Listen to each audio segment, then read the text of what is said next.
Okay, guys, welcome to the channel. Welcome to Blue Point TV. And guys, let's talk about the game. The Chelsea lost against Fulham. Let's just react to the game. Now, for me, it was a disappointing game from the team, disappointing result as well.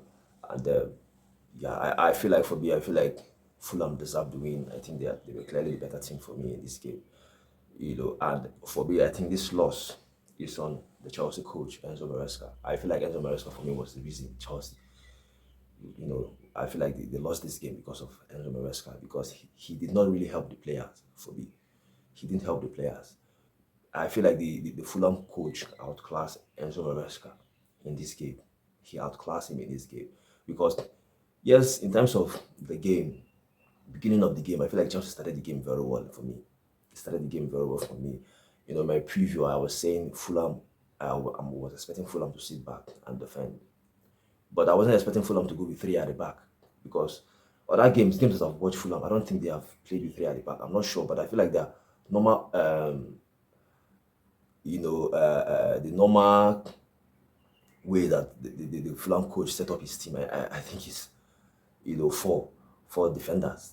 But I was surprised when I saw three at the back with two wing back. That should tell you that he came with his own game plan, against this Chelsea side, and it worked for him. It really worked for him. So for me, I feel like Enzo Maresca got it wrong in this game. Like I said, Chelsea started the game very well. Early goal from Cole Palmer, I think it was around 16 minutes. Chelsea had their goal from Cole Palmer, and that was a very good goal from Cole Palmer. And aside from that goal, still in the first half, I feel like Chelsea were, you know, beat better than Fulham. But at the same time, Fulham themselves was creating their own opportunity. They were creating their own chances. Their wing back, especially from their left wing back, Robinson, he was just bombing forward, pinning Pedro Neto back. Pedro Neto was even the one following the player. Iwobi was as well good in the game because in the game, when you watch the game, you see Malogusto was always following Iwobi. Now, sometimes Iwobi will, move inside the midfield. Malogusto will follow Iwobi inside the midfield, and that space there will open. And you see the left back for Fulham, Robinson, will just remain there. And that's why sometimes you see Neto always with him. And for me, I feel like the Chelsea coach did not help the players. The Chelsea coach did not help the players. Now, for me, the team did not play well all round. The team did not play well. And I still think it was on the coach. Like I said, Fulham had their opportunity in the first half. They had their own opportunity in the first half. A couple of saves from the Chelsea goalkeeper. I feel like in the first half, the Chelsea goalkeeper made some very good saves. Sanchez. I feel like he made some very good saves from. There was this run again from Bassi, a defender. He ran with the ball straight to the Chelsea 18, and then that was a very good save from Sanchez. Robinson as well had his own chance in the first half. I think. They created some opportunity for themselves. Chelsea themselves in the first half, I feel like in the first half, another opportunity that Chelsea created in the first half was the set pieces. That what's his name should have done better. Marco Corella. I feel like Corella should have done better there. Yes, I still think we have to give credit to the Fulham goalkeeper. That was a good save. But at the same time, Cucurella should have done better there. I feel like he hit the ball straight to the Fulham goalkeeper. But at the same time, the goalkeeper had to save the ball, which he did. So, in all, the performance from the Chelsea team, first half was better, but the second half performance was embarrassing for me. The second half performance from the Chelsea team, because we know this Chelsea team this season under Enzo Maresca, most of their games in the second half, they come out stronger in the second half. They dominated the game. They always dominate games in the second half. But in this game, the second half was really poor. Now, for me, I feel like this is, for me, the game that Chelsea have performed poor most this season. If you watch the statistics, you see that Fulham were clearly the better team in terms of possession. I think they had about maybe 56 or 57% to Chelsea 40. No, they have about 53, either 53% possession in the game or 54% possession to Chelsea 46 or 47% possession in the game. In terms of attempts, I think the attempt was close, but I think they're a little bit higher than Chelsea. So that's to tell you they were better. And Chelsea were playing at home in this game at Stamford Bridge. And we shouldn't forget, it has been long Chelsea lost to Fulham at home.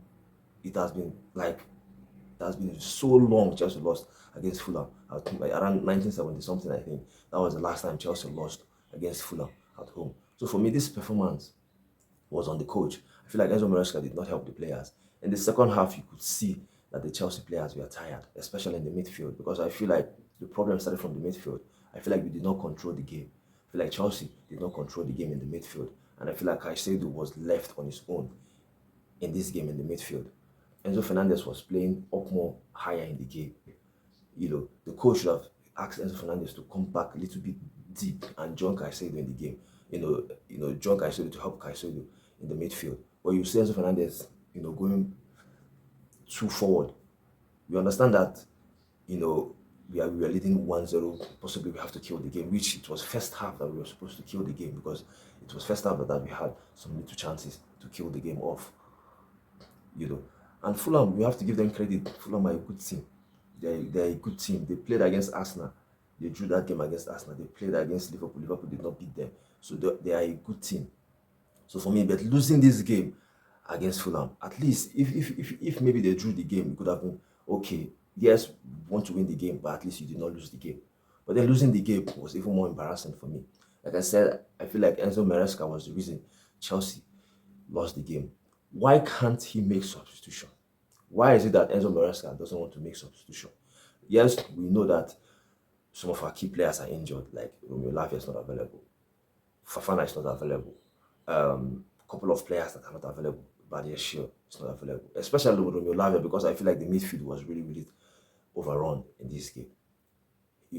But we have Joao Felix on the bench. Why is Enzo Maresca not playing Joao Felix? I don't understand how Joao Felix will be on the bench and he's not playing. This is the third game in a row that he was supposed to come in the game. Against Brentford, yes, we won that game, but he did not bring the player in. Against Everton, the same thing. Joao Felix did not play. In this game as well, that you could see that the players are tired. Still, Enzo Maresca decided not to bring Joao Felix. If you ask him, he said Joao Felix and Kopama are playing in the same position. But in this game, for me, I feel like Kopama was poor again in this game. In the game against Everton, he was really poor in that game. Loose passes, he's not crossing the. If you watch that game against Everton, the corner kick that he played in that game, sometimes he over, kick the ball. Sometimes the ball will not pass his man. His passes against Everton was really, really poor. I feel like it was just the goal he scored. Aside from that goal, I don't think Kopama did much in this game.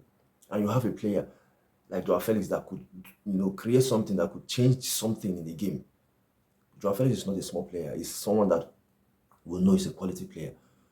Even if the coach wants Kopama to remain on the pitch, why don't you at least take maybe one of the wingers, maybe Neto out from the game, and then push Kopama to the left side, and then bring Joao Felix inside the midfield, just to help the team in terms of new player to impact the team. Obviously, he made a substitution. He brought in what's his name, Christopher Nkunku as a number 9. Now, for me, Nkunku is a very good player. I like the player. I think he's a very good player. But as a number 9, it's not working. Playing Nkunku as a number 9 is not working. Nkunku is not helping the team whenever he's playing as a number 9. It's not helping the team. In this game, for me, I feel like the attack was really poor in this game. Nicolas Jackson was poor in this game for me. He was really, really poor. And sometimes maybe you will not blame Nicolas Jackson. He's not the biggest striker in terms of his body size. Playing against these big defenders, Diop, Kevin Bassey, with other defenders that were playing against Nicolas Jackson. But I feel like he was trying in terms of to stretch the defend, how he running behind, how he managed to hold the ball. He is, for me, better than Christopher Nkunku in terms of holding up the play, bringing other players in. For me, Christopher Nkunku as a finisher, I think he's a better finisher than Nicolas Jackson. But as a number 9, it's not all about finishing. There are other things that a number 9 needs to do. In terms of pressing, Nicolas Jackson can press better than Christopher Nkunku. Nkunku doesn't press for me. He doesn't press to the level that we need our number 9 to press. In terms of leading the press, Jackson is leading the press very well. He knows how to press. But Nkunku doesn't press. If you kick the ball up for him to hold the ball, he can't.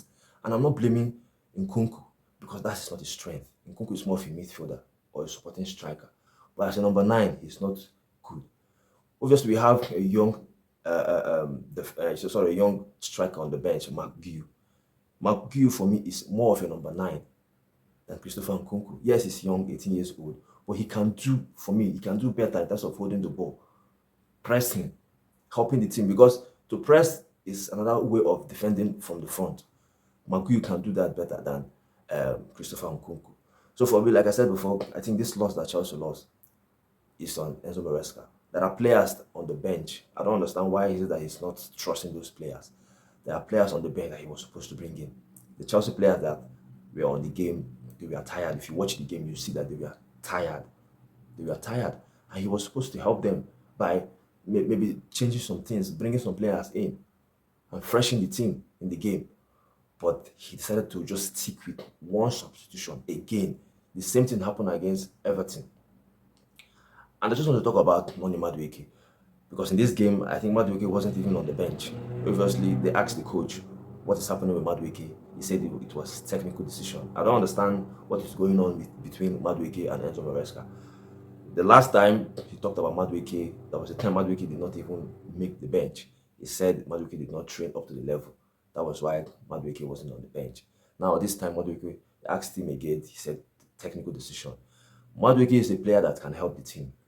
Had it been Madueke was on the bench, I think he could have helped the team, because Pedro himself, he was tired in this game.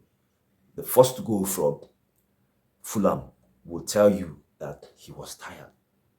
Because, I mean, Iwobi did nothing to him there, but he just fell down. He was holding his face. That's to show you that the player was tired and the coach did not help the team in making substitution. So for me, it was really disappointing, performance from the Chelsea team. Obviously, Fulham scored their goal, their second goal. And that second goal that they scored was where Chelsea was pushing to see if they would get their second goal.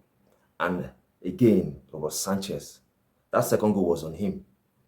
The second goal was on him. Now, for me, I feel like in the game, in terms of making saves, he was doing well. But sometimes his decision making is a problem. And if you watch this game, all the ball that he was kicking long, none of them was getting into Chelsea players. He was just kicking them long, and he did the same thing again that led to the second goal for Fulham. And if you watch the game, you will see that Tosin was there for him to pass. Just pass the ball to Tosin. Pass the ball, give it to Tosin, for Tosin to continue the play. But he decided to shoot the ball long, kick the ball long, and then obviously Tosin was there already, and that was how Fulham had their opportunity to score their second goal. So for me, the performance was poor, and it's on the coach. It's on the coach. This is the first time I'm criticizing Enzo Maresca. I haven't criticized him because I feel like he has been good for Chelsea. Yes, people might say he has been good. Yes, he has been good, but this game against Fulham, it's on him. We just lost this game because of Enzo Maresca. How is it that you have players on the bench and you're not bringing them in? So what is the need of putting them on the bench? Since you're bringing on just Christopher Nkunku, then keep Nkunku on the bench, then just him on the bench, and not other players on the bench. How will you have other players on the bench and you're not, especially Joao Felix? Joao Felix for me is even the annoying one. How can you have a player like Joao Felix and you're not bringing him on the bench? Bringing him on the pitch to help the team. So for me, disappointing from Enzo Maresca. I was really, really disappointed by the coach Enzo Maresca in this game. So let's just hope he learns from this one. Obviously, the team, there are some key players that are injured. Let's just hope they'll be back soon. Another player I want to talk about is Malo Gusto. This guy has been really, really poor this season. Gusto has been poor, like very, very poor. And it's one player that I feel like is overrated. I think Gusto is overrated player because this is a right back that can't cross the ball. He can't cross the ball. He can't shoot. And people are not really talking much about him. He was poor again in this game. Poor again.